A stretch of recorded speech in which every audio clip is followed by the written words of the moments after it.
Welcome to another Catalyst for a Kinder World conversation. I'm Joshua Malkin from the Kindness Revolution at Kinder Leeds, and I'm joined today by Sebastian Parsons, a businessman, community farmer, and ethical investment advisor and strategist. Welcome, Sebastian. But today, before we get into conversation, we're going to show a short animation about a project that Sebastian created and inspired his thinking about how to create a community wealth building society and a potential model for a kinder local economy or well-being economy. So we'll watch the film and then we'll hear more about Sebastian and his thinking. Land is wonderful. Beautiful stuff. Look at that. You can work, rest and play in that. Treat it right and it'll feed us all. But it doesn't come for free. In fact, it rises in value so quick, it seems to get more expensive every day. They don't make it anymore, see? And food prices don't earn farmers very much either, which is why rental earnings from land are below 1%. That's why speculators want to build houses instead. But maybe it shouldn't be that way. Maybe land should be protected. At least, that's what we think. But land matters. And what we grow on it matters too. Stands to reason, I mean, seeing as how they don't make it anymore, perhaps we ought to look after it. Some people want to look after the land properly, and here's the clever bit. They care so much they'll give their own money to protect it. They'll buy it and put it in a trust and let the farmer get on with it. Amazing. Problem is, the cost of the money to make that work in the first place. Well, the high street banks won't do it, that's for sure. So, what can we do? Well, we've got to do something, haven't we? So, here's another clever idea. This is a rural business park. It's in Stockwood, in Worcestershire, the heart of merry England, you could say. It was made out of some old farm stables 20 years ago. And today, there are 100 local people working here every day. That's more than in the old days of the horses. Another 100 who are based here work all over Britain too. And guess what? 12 million a year gets generated here now, see? That's the thing. It means there's jobs and meaningful things for local folks to stay in the area for. And rental income too. 200,000 a year of it at Stockwood. And well, that's an 8% return once you crunch the numbers. And should be enough to get the ball rolling on saving the land next door to it, don't you think? That's what that sounds like to me. Well, those numbers aren't what some high-flying city folk would get excited about. But it's a start. It still can't buy the land next door on its own. But here's the next clever bit. Because the high-flying finance types won't make up the difference, we have to change the rules. Go back in time to when respectable folks who had a little bit to put away could also make a difference in the world. 200 years ago, the Victorians invented industrial and provident societies to handle their money equitably and invest it in people that needed it. Well, now you can too. See, the farm next door and the businesses at Stockwood, they have a sort of double life. Look, this chap here, he renovates old cars, fancy ones. Upcycling, he calls it. He fixes them up, gets their efficiency right, and makes sure they don't go to waste. Did you know how much energy and material it takes to make a new car? Keep the old uns and make them run like new, see? This lady is an accountant. She works at Stockwood too. And she helps out with the lambing on the land next door. You weren't expecting that, were you? And the lambs have got another friend because this lady makes printed circuit boards, but she looks after the orphan lambs. See, the thing is that the people working here are just doing normal jobs, making a living, looking after themselves. But they're doing more than that, aren't they? Some of them go the whole hog and only use organic and natural materials. Others support charities, offer traineeships, keep the local area alive with jobs, and they all want to work on going greener. Imagine a bank being interested in any of that. They're helping to make a difference by being here, and the farm next door keeps them thinking bigger and broader too. It's business as unusual at Stockwood. Anyway, what was I saying? I had a train of thought going on those numbers. Oh yes, I remember. 8% return if you mix the business park and the farm. And that's enough to share. So say Stockwood paid you 5% for investing in this place. Not the whole 8%, so they can reinvest in the good stuff those businesses were keen to get on with, but a fair chunk of it. And that means you became a part owner too. A member like those Victorians did. You join the society and become part of making the good stuff grow and grow. So now the farm is protected from those speculators, and there's still plenty left over because the story only just begins there. Like teaching people about the best that British farming can be, and supporting modern business, not the dinosaurs we all hear about, but business that wants to make a better world because of the way it behaves. And here's Alicia, the business that founded this farm. They're the ones that came up with the clever way to save it and help businesses make a difference. Like making our own energy and making our buildings greener, and sourcing materials better, and trading fairly, and giving apprenticeships. It's going to be a journey, but it's going to be great. I like breaking the rules, I do.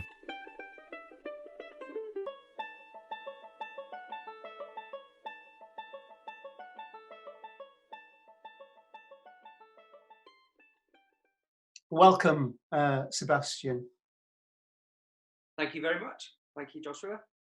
Well, I know that because we've known each other for a while, that you have had some personal experiences in your work and business life of some of the worst excesses and unkindness of a traditional economy. And I wonder whether you might want to just mention very briefly your experiences in business and around the farm that have spurred you to trying to think of solutions, and perhaps then we can go on to discuss what the actual problems are that those solutions might contribute to. Yeah, of course. Yes, the unkind economy. Well, I suppose it's a multi-generational experience for me. I've got ancestors, and who my immediate ancestors, my grandfathers, my father and mother, my grandmothers, who have brought things into the world that they valued and that other people have valued, and they've not been able to live beyond their time. So the value of what we create, the value of entrepreneurial, creative energy can easily be lost in our modern world. And I felt sad. I felt the sense of loss, and I've witnessed the loss of that in other people's lives. So that was throughout my childhood, really, when I was growing up, and I was witnessing that as a teenager. I became concerned about it. And in my own personal life, I found out just how unkind a bank can be. And bank can be very, very unkind indeed. In fact, I got the impression that the high street banks exist solely as sort of like whales siphoning up plankton, where the customers of the branch are the plankton just being sieved into these enormous Goliath banks, where the banks basically just have systems to extract as much money out of you as they can, and without any sense of responsibility to you and your life goals at all whatsoever. So yeah, I'm completely aware, personally experienced the unkindness of the banks. And you see, my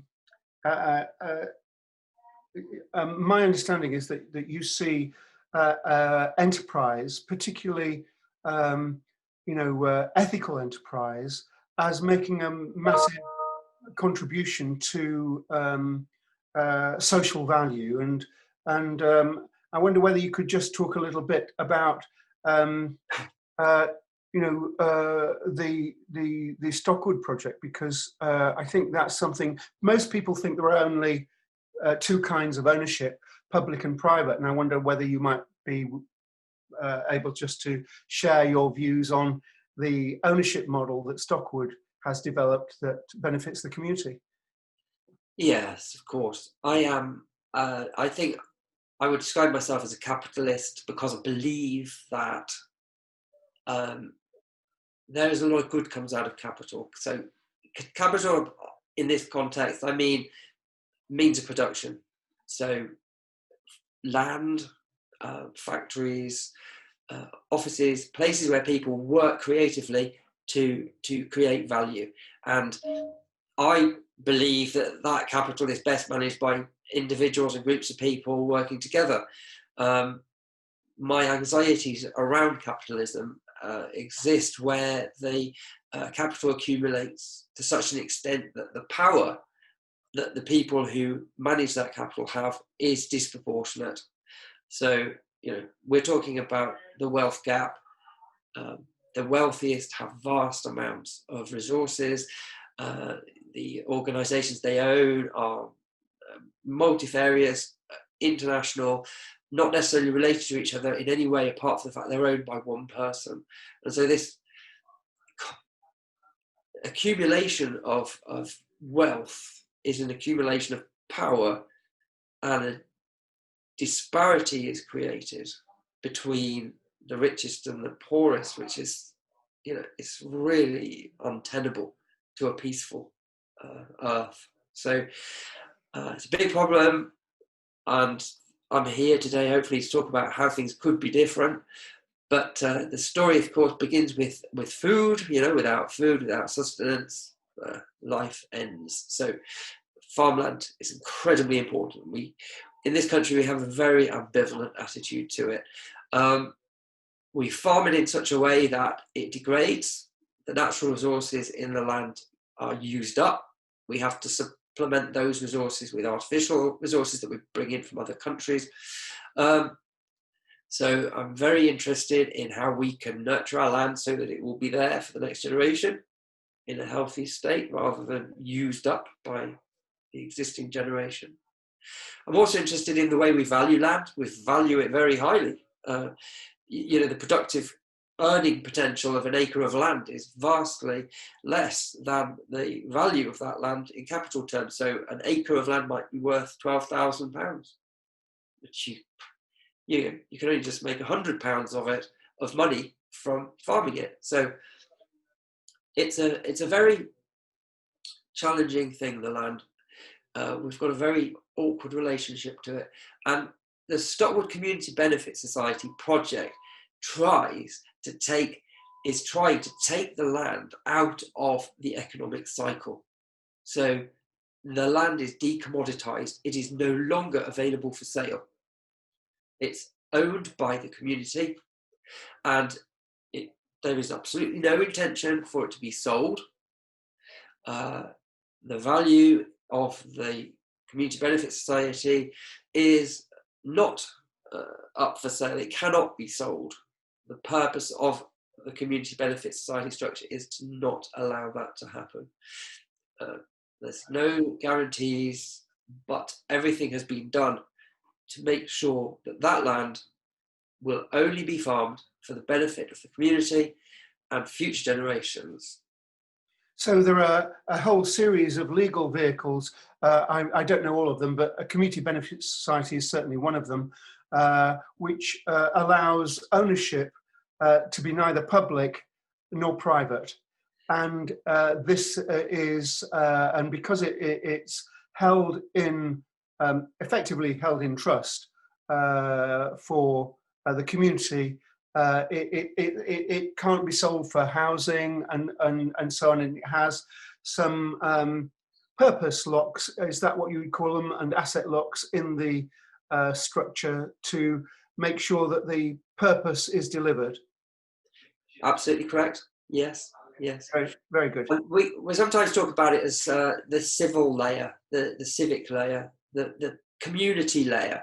So ownership traditionally is private or public. That's what everybody's heard of. This is a middle layer where groups of people come together to own something together for the benefit of them and the community that they're in. So it's a very important concept, which is potentially very powerful and helpful. At its simplest level, it's simply like a club or an association, but with a particular legal structure. And it connects with the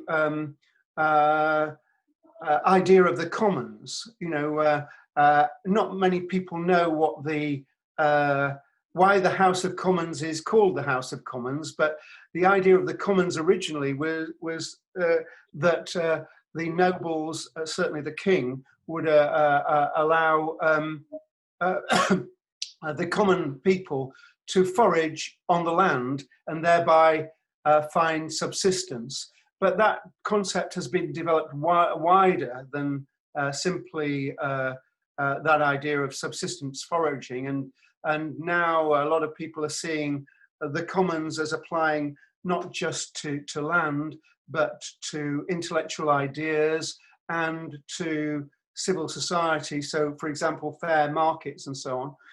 And it seems to me that the Stockwood model is one example of that idea of this civic or civil level of ownership. I wonder whether it might be useful to talk about what the problem was that you sat down and thought you were trying to design. The endemic problem of our unkind economy is that you were trying to design a solution to, so that people could both make a contribution and distribution would be fairer. I wonder whether you could talk a little bit about that. So yes, of course, the place where I come from is the Midlands, and there's an amazing tradition here of alternative ownership. The Quakers created Bourneville and Cadbury's, and there are also a lot of mutually owned building societies that were started in this area. These were created in the 1800s in an effort to manage wealth for the benefit of everyone, not just the ones who owned the means of production. So it's an inspiring heritage, and I wondered what the modern version of that might look like. Creating Stockwood was a start because, of course, agricultural land is really important, but it's a small part of the economy. And I was very concerned that the immense wealth that comes out of production, manufacture, technology, and other things could also be brought into this this alternative world of community ownership. And the Commons Equity Society is the thought picture that emerged from that question. So what you're saying is it's effectively a new institutional form that reimagines mutuality in the 21st century. Exactly. Do you want to describe what it is, what a Commons Equity Society is, and how it relates, for example, to a building society, or is different from a building society? Yeah, I'll do my best. So we're quite used to the idea of, say, endowed schools. Yeah, an endowed school has got a trust behind it that gives it some money every year. And we're also familiar with the idea of trusts and charities. So these are organisations which own something that has money, which is for the benefit of other people. So what we're doing with the Commons Equity Society is taking those ideas one step further. So we're creating an umbrella. Underneath this umbrella sit more than one activity. And the activity that sits underneath that umbrella falls in two categories. So on the first, on one side is productive, it's generative of wealth, and on the other side, it's consumptive of wealth. It's consuming wealth. It's using the wealth up.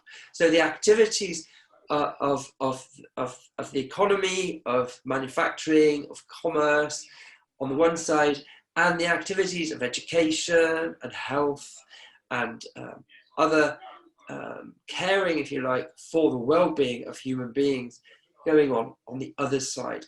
And what the Commons Equity Society does is it brings these two groups of activities under one umbrella, and it brings about an economic exchange in that context. So the economically productive companies make a profit, and the profit is distributed such that the activities of development of the people, of the human beings through education, health, and so on, that is funded directly by the productive economic work.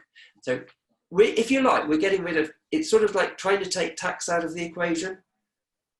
So you've got funding directly from the economy into the cultural activities of life. So effectively what you're saying is that it would be possible to create a building society-like structure that's driven not by the savings of individual people to create individual assets, but is driven by the surpluses of for-profit companies in a city, for example, to fund civil society, so that rather than being dependent on charity or being dependent on contributions from philanthropists, and not dependent on government even, community associations and clubs could have a partnership with the businesses in that city. Yes. So a building society is one organisation, and you could imagine that at the centre, at the heart of a community benefit, of a Commons Equity Society, there is something like a building society. So there's an asset owning organisation. Now, that organisation, that umbrella organisation, has to be governed, and we can learn a lot from the community ownership models of the cooperative movement, and we can look at the democratic ownership of that umbrella community Commons Equity Society. You can look at the democratic governance of that in terms of including both the people who are making money economically and people who are contributing to the development of society through health, education, and other cultural activities. So you're bringing these two groups of people together directly, so that the people on the one side who are providing wealth for the others are benefiting from those services. They're benefiting from the education, they're benefiting from the health, they're benefiting from that. They understand that what they're doing in their economic context is meaningful and purposeful because it's supporting something that's useful and meaningful in society. And equally, the people who are in health or education or whatever, they understand that without their colleagues, if you like, in the economic world, they wouldn't be able to do what they do. So it's a legal structure for a kind of a collaborative well-being model, Yeah.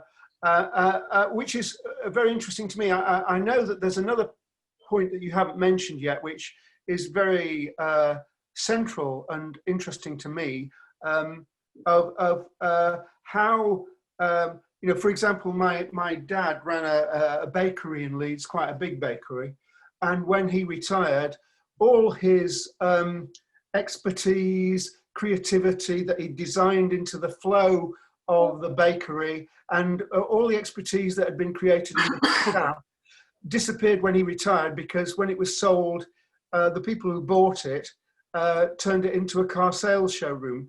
So it seems to me that one of the things that this model that you're talking about, the Commons Equity Society, could answer is this continual loss of value that local businesses have built up in relation to local communities by making them into employee-owned companies. Could you talk a little bit about that? Yeah, so we are used to the idea that our high streets are sort of becoming homogenous. Now, at the moment, the high streets are all dying. it feels like this is like potentially an opportunity to rethink the way we do things. So the reason why your dad's bakery was sold was because it was more valuable to somebody as something else. The value to the community of that bakery counted as almost nothing at that moment, and it was, if you like, discarded. So this is an analogy to the farm, that if a developer comes along and is able to build houses on it, it's more valuable not as a farm. And in the same way, that's true to local businesses. Yeah, and the community loses something which isn't valued economically, and so it doesn't have a voice.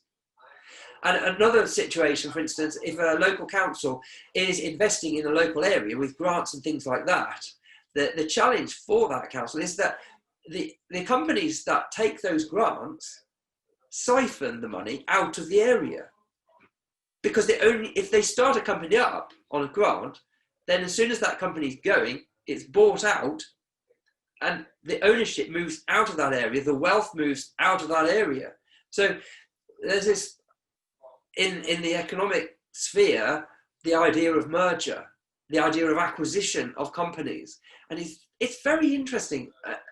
A company is a company of what? Actually, it's a company of people, right? And so when you buy a company, what are you buying? People.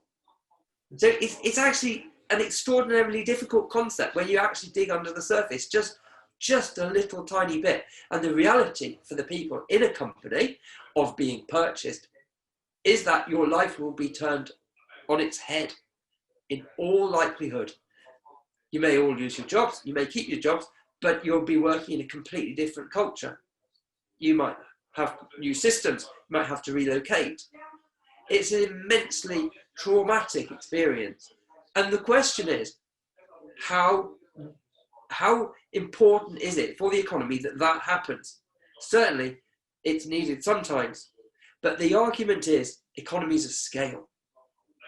But the reality is, if you look into any sector of the industry, if you look into any sector of an industry, you will find small players who are succeeding. You know, the economies of scale is a little bit of a myth. It's probably more of a myth than the myth around the tragedy of the commons. So this economies of scale thing is actually an excuse to do a deal. And when that deal is done, some people will become wealthy as a result. A few people. But the people who are in the company will probably lose out. The people who are around the company will probably lose out. And so in the context of a commons equity society, mergers only happen if there's a purpose to the merger, a non-economic purpose. So what you're saying then is the legal design of companies and corporations and the legal person that those entities are, if they're free to leave the community in whatever way, or their assets are valued by other people in a way that doesn't fulfill the original purpose, when they're sold, that value is sucked out of the local communities or the towns or cities where they are and can go elsewhere, and the value is lost. Exactly. So I think at this point in our conversation, it would be really helpful for you to share your very innovative solution in terms of the hard-coded relationship between the different players, because what you were saying to me was that in this mutual aid network, this, if you like, different kind of building society that builds community wealth, it's the management of the relationships between the players that doesn't exist at the moment. Yeah, of course. And I think to get that off to a good start, we have to look at the financial side of it, because that has to be balanced and fair. And the economic productivity of a company is measured in terms of the profit it makes. And there is another calculation, which is how much of this profit can be distributed. So how much of this profit can leave the company and go out from it. And it is that part which is potentially useful to somebody else. right? So if that goes into the hands of a single individual, that single individual becomes wealthier and more powerful. If it goes into the hands of another company, that company can use it to increase its power and its strength. And so in the Commons Equity Society, that money is taken by the Commons Equity Society and then distributed fairly. And it's a very simple formula. 1/3 goes back to the people who made it as a reward for their work. And that's a profit share. So the corporation that made the money, the people who are in it get some of that back. So that's a kind of bonus on top of their salaries, a bit like John Lewis. Yeah, and it's outside of the control of the company. It's outside the control of the managers. It is their right as an employee of that company to get this money because they're also a member of the Commons Equity Society. The second third is retained in the building society for the development of the economy of the Commons Equity Society. So that money is going to be invested in businesses to make them grow better.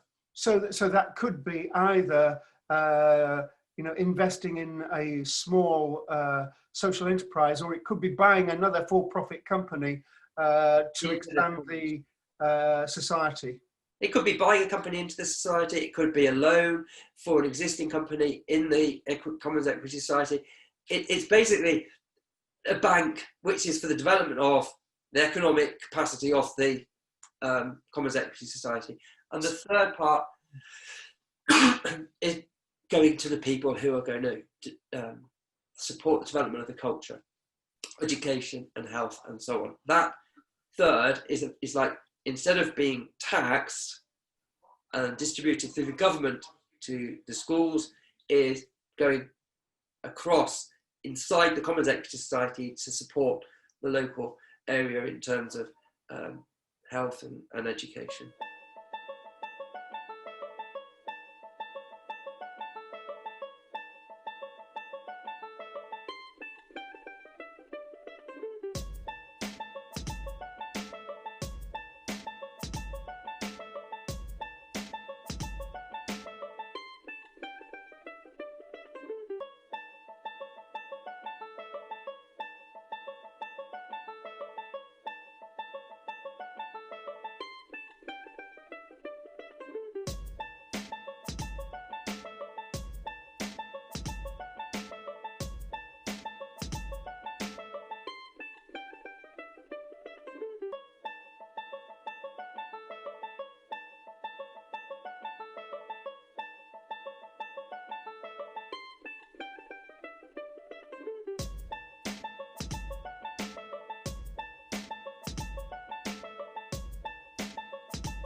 So for example, in a city like Leeds, if we had, say, 10 or 20 companies that entrepreneurs had brought into this mutual aid umbrella, this kind of community wealth building society, 1/3 of their surpluses would go to, if you like, the voluntary organisations within the city.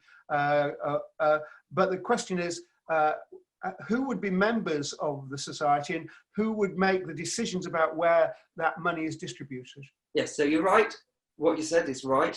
And the answer about who are the members of the Commons Equity Society is everybody who's part of it. So whether you're in a company that is economically making profit or in a charity that is consuming that profit, you're equally a member. And so the membership is balanced between these two worlds. And within that membership, they can see the symbiotic relationship they have with each other. So, and that's the community being built. And they've got eyesight of this. They can see it, you know. It's all around them.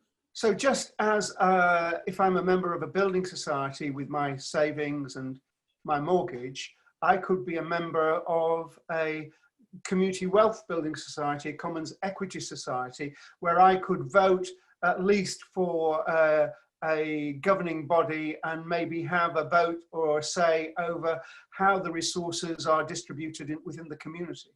Yeah, of course. And there's a decision-making structure, and there's a balance to be made between leadership, merit, and accountability to the community, and all those questions arise as they always do. But the structure of the Commons Equity Society is such that the power is distributed. So there is not one great leader. There's lots of different functional parts that have relationships to each other, and they're managed, governed, led by in different ways as appropriate to that part.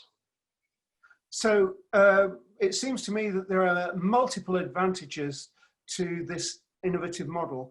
I know that community wealth building has been associated with a procurement model where anchor institutions like schools and colleges and councils make sure that they buy locally, and they allow local organisations to bid for those contracts. But this model is a different kind of community wealth building, because actually the actual monies that flow from the companies that are part of the society go directly to the communities, and through this legal relationship and democratic relationship between, if you like, business and the communities that support it and that it serves. So in a way, I could imagine if you had a company in Leeds, for example, that was investing in local schools or local voluntary organisations, that would be an incentive for their customers to buy from them, so there would be a mutual benefit as well. One of the problems with any of these initiatives is that if they depend on controlling what people do, they fail. So if you require a school to buy from a certain place, or you require a company to buy from a certain place, that's going to warp. That's going to warp the flow. It's going to warp it's going to basically create its own freedom. And that human beings in that context will rile against that. They will find that painful, and they will resist it, and they will try and break it. So no, this is all about power being balanced and distributed, so that the actual human beings on the ground doing it want to do it, understand what they're doing, and have authority. They have power in their lives to be effective. But that is in a way limited by the context, so that no one person becomes all powerful and can take that creative benefit for themselves. So it's all about the community keeping hold of its wealth and looking after itself. So this is absolutely one model of creating a more coherent and resilient community, and that would be one of the benefits for any city that starts to develop a commons equity society.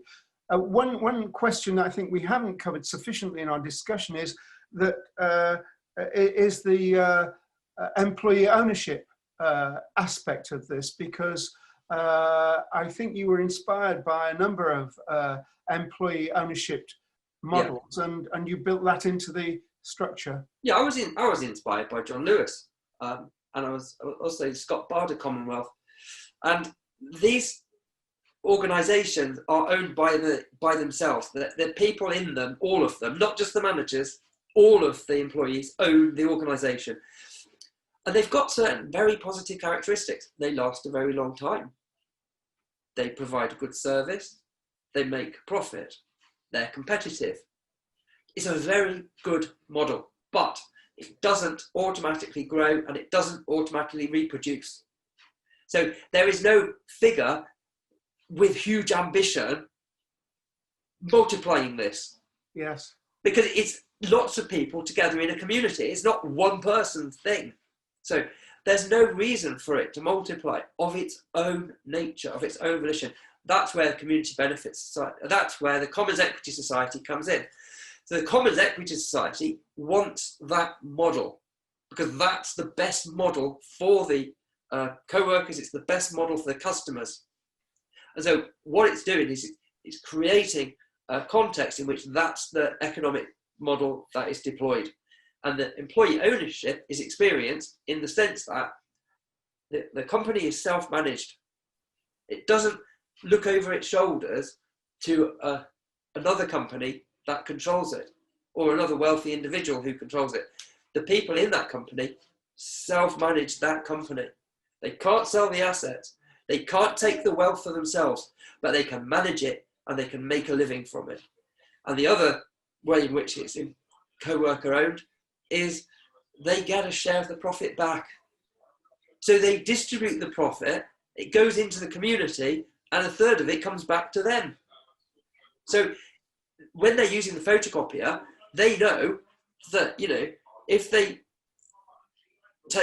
use much more paper than they need to do their job, they're taking profit out of their own pocket.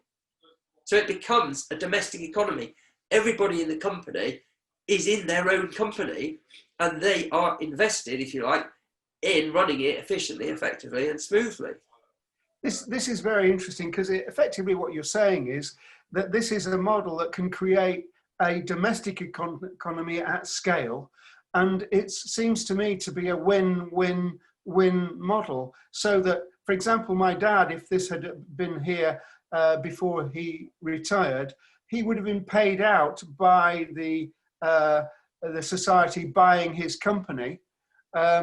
He would have left a legacy to the community, and the community would benefit by that social value and economic value being maintained locally, as well as creating a democratic incentive for people to participate in that structure. So I think this is a really interesting model, and I'm wondering whether there have been any local authorities or cities that have been interested in this. Have you had any conversations with local authorities who might be interested in this? Yeah, so just your dad, right, when he was thinking of retiring, he would have got a group of his team around him, and he said, I'm going to retire, and it's going to be co-worker owned, so you're going to be running this together. And the Commons Equity Society would then support him in training the team to take it over. And so the company, the bakery, would transition from being run and owned by your dad to being run and owned by a group of people, by a community. And that can be done from the outset. So your dad could have started the company in this context knowing he was going to do that, or he could decide that he wants it to go into that context and bring it about later. Yeah, you asked about whether people are picking up on this idea. I mean, I've had various conversations with Birmingham, with officers in the Birmingham Council. As I said earlier, the attraction is keeping the wealth that they are pouring into their economy in their area. Because, you know, they might have a belt around Birmingham, which is, you know, not very, which is very poor, which is very deprived, and they might want to put money into that area to grow it. But their studies have shown, you know, they put that money in, and then a few years later, when they go back, it's all gone. It's not been held in that area at all. It's not regenerated it. It's just, you know, paid for some new swings and a spruce up, but the actual creative wealth has gone. It's disappeared somewhere else because somebody's bought it. So it's been siphoned out. So that's why this idea is so important for urban regeneration, because it's capable of keeping the wealth inside the city. Absolutely. So if you like, it's a kind of ecological economy as well as a domestic economy that can maintain value and support not just the employers and employees, but also the civil society elements of the community in a way that government can't. And it seems that, you know, no matter how well-meaning philanthropy can, that's a never, there's continually greater calls on philanthropy, and this would be an answer to that as well. Well, this is an ideal way for the philanthropist to exit his wealth. So he brings about a commons equity society. Now, what he has to do as he does that is give up a lot of power. Because the commons equity society has a distributed power structure. So the power is shared out within that context. So the money goes in, and with it comes the authority and the power to the people who are going to be in that system to carry it on, if you like, without the philanthropist. So it's a big thing for a philanthropist to do, but it's also an ideal thing to do. It's an ideal legacy structure. So it's quite interesting for me. Kindness as a perspective isn't soft and fluffy. It's not the icing on the cake, which is making social relationships a little bit easier. It's actually a structural thing, and your model is, if you like, a systemic version of what a kinder economy would look like that can benefit us all. So I know that there's a lot more to discuss about this, Sebastian, but we will probably find another opportunity to do so in the future, because the festival is not just this year, it's going on hopefully for another 5 years. Yes. And kinder economy is a big theme within the idea of these conversations of catalysts for a kinder world, which I think you definitely are one. So thank you so much for joining us today. And if anybody has any questions, please put them in the chat box. We'll try and get back to you. And do look out for the other events that are coming up under the Catalysts for a Kinder World. Thank you again, Sebastian. Lovely to talk to you again. Thank you, Joshua. Thank you. Bye-bye. Bye-bye now.